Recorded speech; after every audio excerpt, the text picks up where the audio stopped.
274 AKs, but two very different AKs. And guys, one of the questions which I'm getting most is going like that. Hey, I want to accessorize my AK because I have seen it at the channel XYZ or in the video of XYZ, and what I can do about it. So I'll tell you right away, if you are setting up your AK because it's looking cool in someone's video, or you've seen some picture and you think that this is it, then you are wrong. You have to do it what makes sense for you, and for everything what you see on this AK, it will basically disturb the balance, the perfect balance of this basic AK. So let's talk about from starting from the front. So the suppressor, silencers, whatever you want to call them, okay? This is a great tool, great addition, but there are consequences for it. Usually you will add the more length to your rifle, right? Then you're putting the extra weight up front of the rifle. So right there, that balance, that perfect balance which the classic AK is, will be disturbed by that extra weight on up front. Also with the silencers, you have to be aware, most classic silencers will add the back pressure to the gas system, and that may force you to deal with it. So then we're talking about the gas regulators on a gas block, maybe KNS system for the piston, whatever. But if you have to address that issue, and I did shot some of the classic cans, guys, and I'm telling you, they will blow your socks off. I'm not saying they're bad or you know, not worthy. All I'm saying is you will have to address the extra gas pressure. Another thing which you have to be prepared with the can is, can will generate the extra heat. The moment you start putting the rounds down the pipe, and if you will put enough rounds down the pipe with the cans, you will see that you are reaching very quickly high temperatures. And for all those sneaky guys, ninjas, and you are talking about being in the woods, operating at night, you will be glowing like a Christmas tree in the Muslim neighborhood with that can after the quick shooting the magazine through it, of the rounds dumping on someone else's thermals. And remember, the thermals today, they made the big progress from what we had in the past. The same for the night vision. So suppressor is an awesome tool, but be ready for the consequences and understand what it brings and what it takes off the table. So it's not like you just can slap something and it stays without, you know, any effect. Suppressors from the sniper world, and I'll tell you, from the wearing the sniper's hat, right? Going back, you know my background. So, but also I'm big on the history of the sniping. If you will go to Vietnam War, a lot of guys were running the M14s with the silencer on it and the night vision, and tons of kills were done and made within the 100 yards. I'm not joking, in Vietnam with the setup like this. And it was very primitive night vision, right, and very primitive silencer, and they were extremely successful. So it is a great advantage to using those tools in a situations which require it to, right? But now, fast forward to 2022, you have to understand, like I said before, everyone almost has the access to the night vision and the thermals, so the game completely changed and level out. This is good for the civilians. It's great for us, right? Because we are on the same level as the you know, cool guys with their cool toys. You can buy the same equipment. So just be aware that if you will start putting a lot of shots through the can, that can glows. That's the one of the effects. And also, and I don't care what you're putting on it. If you will put that thermal cover or whatever, it's still, the heat goes through it. It has to go somewhere, or the shields. So that's something to be aware, and also the extra weight up front. We can have the completely different discussion just about the silencers later on, but let's start moving. All right, the laser designators and the infrared flashlights and things like this. Oh my god, oh, guys, if you don't have a night vision at all, right, by putting the infrared flashlight on the rifle because you have seen the picture on Instagram, that's retarded. There's no other way to say it. Don't waste your money on that tool if you cannot use it just because it looks cool. Also, going back to the infrared shit, remember the moment if you're trying to be sneaky, right, and you're building the sneaky setup on the AK, if you're trying to be sneaky in the woods and you start running around with the infrared flashlight because you're not really that good with the knots and you need that extra help, then remember there's that other dude who can probably see you beaming that light all over the place and you're going to become a victim. So common sense, guys, if you don't need something or if it doesn't make sense to put it, don't put it just because it looks cool. And I don't want to hear from all the internet ninjas, guys. I am in the woods day, night, bad weather, snow, rain. I am in the woods every day. I'm working in the woods every day, almost every day. When you are still sleeping in your bed and dreaming about the SpongeBob and his bubble boy, I am already trekking in the woods. So I'm just sharing with you what I have learned and what I have seen. So if you see the idiots running with the infrared flashlights and beaming everything out in the woods because they think they are only ones with the night vision, then you will be up to surprise or for something. And speaking about the night vision, it's not enough that you just have a night vision and you will go and take a few selfies with your cool setup so you can have the nice profile picture on Instagram. If you have a night vision, guys, and you're not using it and you're not proficient with it, and by proficient I mean you should be able to jerk off with the knots on at night in the middle of the fucking snowstorm. That's the proficiency. You gotta be proficient with the tool. If you got the tool and that tool just sits in the box and it's used only for your 5 minutes drive to the range and so you can take a cool selfie, you're wrong. All right, don't waste your money. Don't buy that. But we'll talk. Maybe we'll talk about this in another video.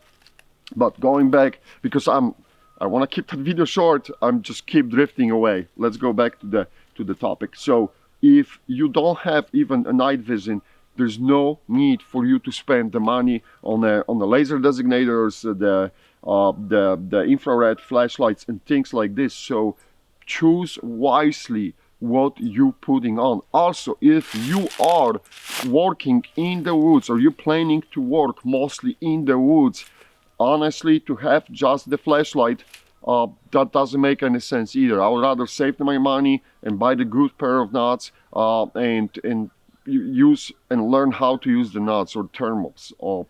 Because the moment you start putting the light out or anything, you becoming a target. All right, and that goes without saying. As far as the rails, again, you can keep it simple. But if you want to start attaching something, you will need some sort of the rail. Now, again, don't go crazy with it. Remember, everything what you adding here adds even more weight. We started with the muzzle device, silencer up front.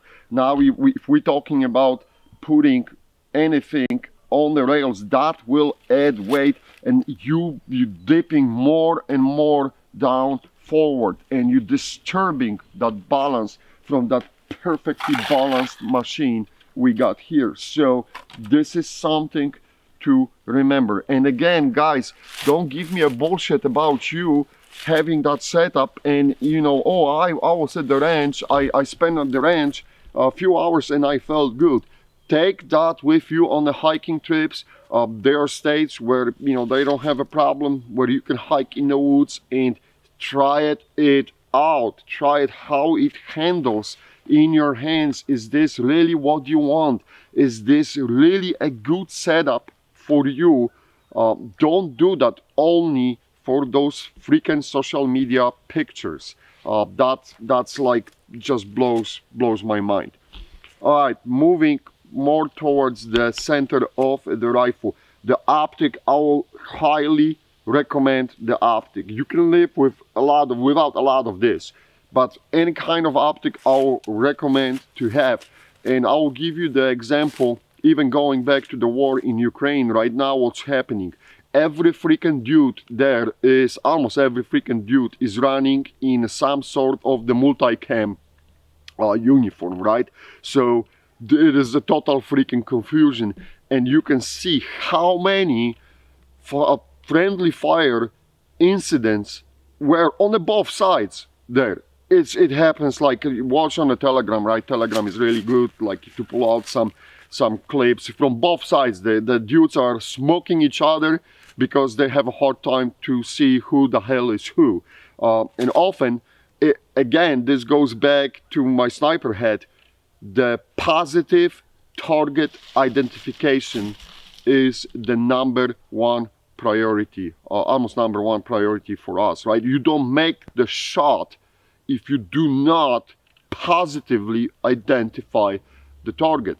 Even in those woods, guys, when you can see this beautiful vegetation, I mean, especially in the environment like this, it's very easy to blend in, and it's hard to see who is. You can spot someone, but it's hard to see what you're aiming at with iron sights only. I love iron sights. I train with the iron sights. I'm proficient with the iron sights, but having an optic, magnified optic on the rifle, when I take the aim and look at the target, and I can quickly, usually, identify what I'm looking for. And yes, you can do this with portable, you know, like a spyglass or something, but when there is no time, you have to make a decisions quick. You're not going to search for your spotting scope or even, you know, that handheld spell, like, oh, this dude looking cool, because they may spot you, because in the woods sometimes those distances shrink rapidly because of the vegetations and everything, but you can still not see with the naked eye what the hell is at the other end. So this is not just for the shooting. It aids you to quickly pull out the details which are not or may not be visible for the naked eye. So that's my reason which I usually have an optic on the rifle. And I'm not telling you what optic to buy, all right? This is like, I'm not trying to sell you anything. You can forget that. This is your choice. You will make the educated decision, hopefully. Do some research. All I'm saying is having an optic on AK, from what I'm using, what I'm seeing, even for hunting, guys. I hunt every season, and I have an optic, okay? Because it helps me. I can see how many points I got on that buck, if you don't want to talk about the tactical the decisions or situations. So having an optic on AK is a great idea. I highly recommend that. Now we're going back to the end. Actually having adding an optic and in that center helps a little bit to counterbalance whatever you put here. Those optics are getting lighter and lighter, which is great, but also, as I said, it helps a little bit to counterbalance, because you can the whole idea is to have the rifle as balanced as possible, right? So it helps a little bit to absorb that weight from up front and counterbalance it. Not much, but it helps. Then on the rear end, I'm a huge fan of adding some sort of the solution for the adjustable stocks. I love wood. Guys, I'm telling you, I love the classic setups. I love wood, but they do have limitations. And the moment you're going through the even different seasons, like we are here in southern Missouri, we got all 4 seasons, right? So you got the summer, you got the fall, you got the winter, and the winter is coming. You got the winter, and you got the the spring, right? So you're going to encounter the different seasons. You have to wear different gloves, and having that adjustable stock, or even a plate carrier. When you're wearing a plate carrier or any body armor, whatever, right, you will grow in size. So having that ability to quickly adjust the stock, even for the shooting positions, you may weld the rifle differently from when you are behind some sort of barricade or whatever, versus when you are in prone, versus when you are standing and engaging the target. So having that ability to quickly adjust the stock is absolutely priceless. Does it look not always nice on AK? Yeah, it does, but it is like, are we trying to create, again, this goes back to the question, right? What you are gearing up for. If you are gearing up for the pictures on the Instagram and that's it, then your goals are different than mine. I look at everything on the rifle as does it serve the purpose to me, and if it does, then it makes sense. If it doesn't, then it does not, right? But going back to the setup, for me, having something on the rear end which allows me to have adjustable stock makes sense, and it doesn't have to be, you know, this adapter or anything. Like, have some flexibility on the rear end. That's how I look, that's how I set up the AKs. This is like my go-to AK, and for fun too, right? But that doesn't mean that the work cannot be done with the basic classic, almost classic setup like this. That classic setup, guys, put millions probably by now people to the ground without any issues, right? But we're talking about if we're talking about really setting up the rifle for, you know, all shed situation or whatever, this is something what you can look at and basically adjust for your needs, your tools, and what you have. But whatever you put, remember, there is a consequence for everything, and there is a penalty for it when you start going or drifting away from the classic setup. You can keep it classic, just add the optic, for example, right? You can enhance the stock, add some rubber pieces, extend the length. There are ways to mitigate that, and even with the classic setup, so you don't have to go absolutely crazy like, you know, I did with this rifle. There are different ways to tackle the system, but be smart about it. Do not do something only because it looks cool in the pictures or in the videos, but do it what makes sense for you. If you have any questions, please let me know in the comments underneath of the video. I'll be more than happy to assist you, and if I don't know the answer to something, I'll try to dig it out for you. All right, that's it. Enough with the bullshit talk. See you in the next video. Bye, guys.